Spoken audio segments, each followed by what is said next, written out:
नमस्कार, स्वागत आहे सर्वांचं आपल्या यूट्यूब चॅनलवरती। महाराष्ट्रातील संजय गांधी निराधार अनुदान योजनेच्या लाभार्थ्यांसाठी खूप महत्त्वाची माहिती व्हिडिओच्या माध्यमातून आपण जाणून घेणार आहोत। त्यामुळे व्हिडिओला स्किप करायचं नाही, शेवटपर्यंत व्हिडिओ पाहायचा आहे। सोबतच एक विनंती आहे, चॅनलवर पहिल्यांदा आला असाल, पहिल्यांदा व्हिडिओ पाहत असाल तर चॅनलला सबस्क्राइब करून ठेवा, जेणेकरून या योजनेच्या सर्व नवीन अपडेट तुम्हाला वेळेवर जाणून घेण्यासाठी नक्कीच मदत होईल। चला तर मग आजच्या माहितीला सुरुवात करूया।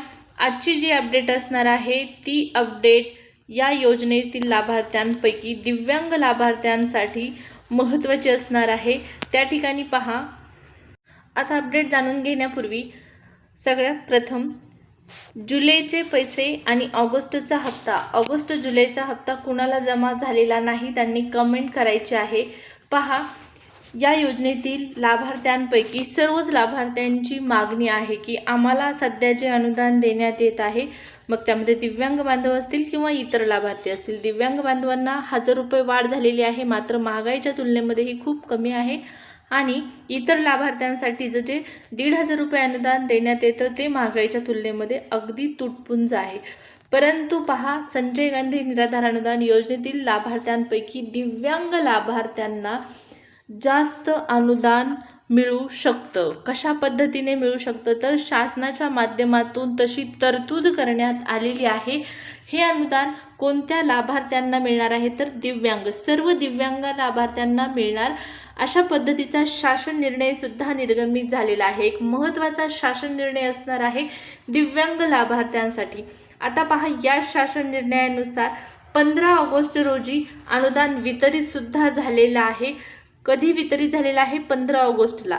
15 ऑगस्टला दिव्यांग लाभार्थ्यांना 2500 रुपये अनुदान, जुलै ऑगस्टचं अनुदान सोडता 5000 रुपये, कुणाला 6000 रुपये इतकं अनुदान जमा झालेलं आहे। आणि हे अनुदान कशाच्या माध्यमातून जमा झालेला आहे तर दिव्यांग बांधवांसाठी जो काही 5% निधी राखीव ठेवण्यात येतो, ग्रामपंचायत असेल, पंचायत समिती असेल, जिल्हा परिषदेच्या माध्यमातून दिव्यांग बांधवांसाठी जो 5% निधी राखीव ठेवण्यात आलेला असतो, त्या निधीच्या माध्यमातून रक्कम जमा करण्यात आलेली आहे 15 ऑगस्टला। परंतु महाराष्ट्रातील बऱ्याच दिव्यांग बांधवांना, म्हणजे जवळपास फक्त 10% आसपासच दिव्यांग बांधवांना हा 5% निधी 15 ऑगस्ट रोजी वितरित केला गेला असेल। 90% दिव्यांग बांधवांना हा निधी मिळालेला नाही। परंतु हे तुमच्या हक्काचे अनुदान आहे, तुमच्यासाठी शासनाच्या माध्यमातून केलेली तरतूद आहे आणि ती तुम्हाला मिळाली पाहिजे अशा पद्धतीचा शासन निर्णय सुद्धा राज्य शासनाने निर्गमित केलेला आहे। तर पहा, शासन निर्णयामध्ये नेमकी माहिती काय आहे तर सर्व जिल्हा परिषदेतील जे या ठिकाणी पहा स्पष्टपणे सूचना देण्यात आलेल्या आहे। सर्व अधिकार संबंधित जिल्हा परिषद, पंचायत समिती, ग्रामपंचायत यांना दिले गेलेले आहेत। कशा संदर्भात? 5% निधी वितरणासंदर्भात। केंद्र शासनाच्या अपंग व्यक्ती अधिनियम 2016 नुसार जिल्हा परिषद, पंचायत समिती यांच्या स्वउत्पन्नाच्या 5% निधींमधून अपंगासाठी राबवण्यात येणाऱ्या वेगवेगळ्या योजना आहेत, विकासाच्या योजना आहेत, त्या योजनांच्या माध्यमातून हा निधी जो आहे तो दिला जातो। या ठिकाणी पहा, आणि याच निधीचं वितरण 15 ऑगस्ट रोजी बऱ्याच ठिकाणी झालेलं आहे, पण बऱ्याच ठिकाणी हे झालेलं नाही। आता दिव्यांग बांधवांना माहीत नसल्या कारणाने हा 5% निधी त्यांच्यापर्यंत पोहोचू शकत नाही। तर राज्य सरकार आणि केंद्र शासनाच्या माध्यमातून दिव्यांग बांधवांसाठी या 5% निधीची तरतूद करण्यात आलेली आहे, जो की तुम्हाला मिळणं गरजेचंच आहे। हा निधी तुमच्यापर्यंत पोहोचत नाही, मग जातो कुठं? हा एक महत्त्वाचा प्रश्न आहे। पहा, दिव्यांग बांधवांची प्रत्येक वेळेस मागणी आहे की आम्हाला अनुदान वाढलं पाहिजे। अनुदान जे तुम्ही देत आहात 1500 रुपये, 2500 रुपये जे देत आहात ते खूप कमी आहे। त्यामध्येही बऱ्याच लाभार्थ्यांना अनुदान मिळतं, बऱ्याच लाभार्थ्यांना मिळत नाही। आता भरपूर साऱ्या कमेंट येत आहेत व्हिडिओच्या खाली की आम्हाला जुलैचा हप्ता जमा झालेला नाही, फक्त ऑगस्टचा हप्ता जमा झालेला आहे, कुणाला तर 4-5 महिने झाला हप्ता जमा झालेला नाही, योजनेमध्ये ते आहेत सुद्धा तरी पण त्यांना वेळेवर हप्ता जमा होत नाही. मग यामागे जबाबदार कोण, हाही एक महत्त्वाचा प्रश्न आहे.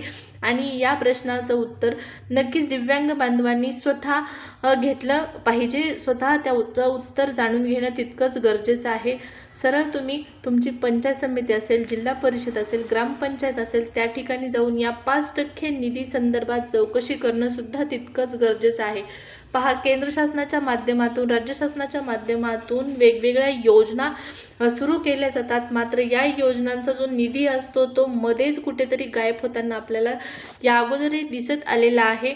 लाभार्थ्यांपर्यंत, प्रत्यक्षात लाभार्थ्यांपर्यंत तो निधी पोहोचतच नाही आणि त्यामुळे ते त्याचा लाभ घेऊ शकत नाहीत. आता फक्त या 5% निधीची तरतूद नाही तर दिव्यांग बांधवांसाठी अनेकसुद्धा भरपूर साऱ्या योजना आहेत, ज्या योजनांच्या माध्यमातून केंद्र सरकार आणि राज्य सरकारच्या माध्यमातून दिव्यांग व्यक्तींना स्वतःच्या पायावर उभं राहण्यासाठी आत्मनिर्भर करण्याच्या उद्देशाने वेगवेगळ्या योजनांची अंमलबजावणी करण्यात येते. मात्र योजना माहीत नसल्या कारणाने तुम्ही त्याचा लाभसुद्धा घेऊ शकत नाही.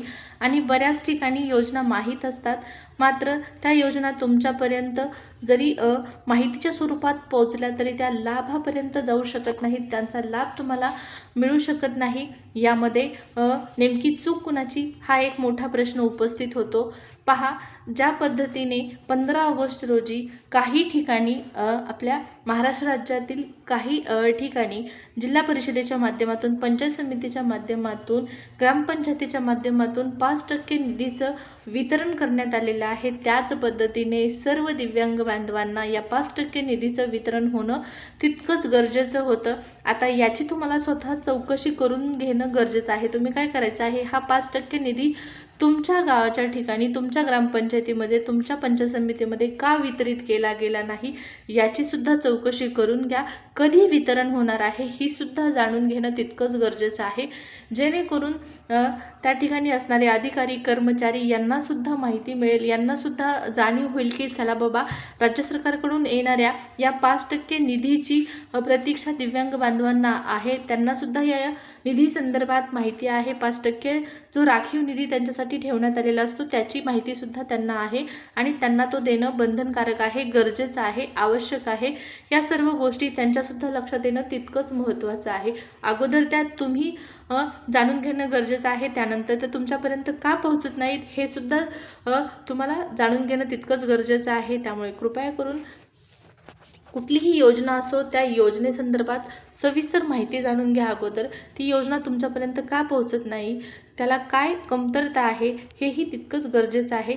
आता पहा, दिव्यांग बांधवांसाठी 5% निधी असो, विधवा महिलांसाठी सुद्धा शासनाच्या माध्यमातून वेळोवेळी वेगवेगळे महत्त्वपूर्ण निर्णय घेतले जातात.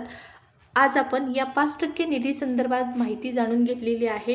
दिव्यांग बांधव असतील, विधवा महिला भगिनी असतील, इतर लाभार्थी असतील, या सर्व लाभार्थ्यांसाठी शासनाच्या माध्यमातून, केंद्र शासन आणि राज्य सरकारच्या माध्यमातून जे काही वेगवेगळे निर्णय, संजय गांधी निराधार अनुदान योजने व्यतिरिक्त हप्त्या अनुदानाच्या म्हणजे निराधार योजनेतील लाभार्थ्यांना जो प्रत्येक महिन्याला अनुदान वितरित केलं जातं, या अनुदानाव्यतिरिक्त आणखीन ज्या महत्त्वाच्या योजना आहेत त्या योजनांची माहिती तुमच्यापर्यंत पोहोचवण्याचा प्रयत्न आपल्या चॅनलच्या माध्यमातून केला जाणार आहे. एक वेगळी सिरीज तुमच्यापर्यंत पोहोचवण्याचा प्रयत्न केला जाणार आहे, जेणेकरून या योजनेव्यतिरिक्त म्हणजे संजय गांधी निराधार अनुदान योजनेव्यतिरिक्त या लाभार्थ्यांसाठी, संजय गांधी निराधार अनुदान योजनेतील लाभार्थ्यांसाठी नेमक्या कोणकोणत्या योजना आहेत, त्या योजनांचा लाभ तुम्ही कशा पद्धतीने घेऊ शकता याची माहिती तुम्हाला पुढे आपल्या चॅनलवरती पाहण्यास मिळणार आहे. त्यामुळे सबस्क्राईब करायला सुद्धा विसरायचं नाही, तितकंच गरजेचं आहे. लाईक आणि सबस्क्राईब करणं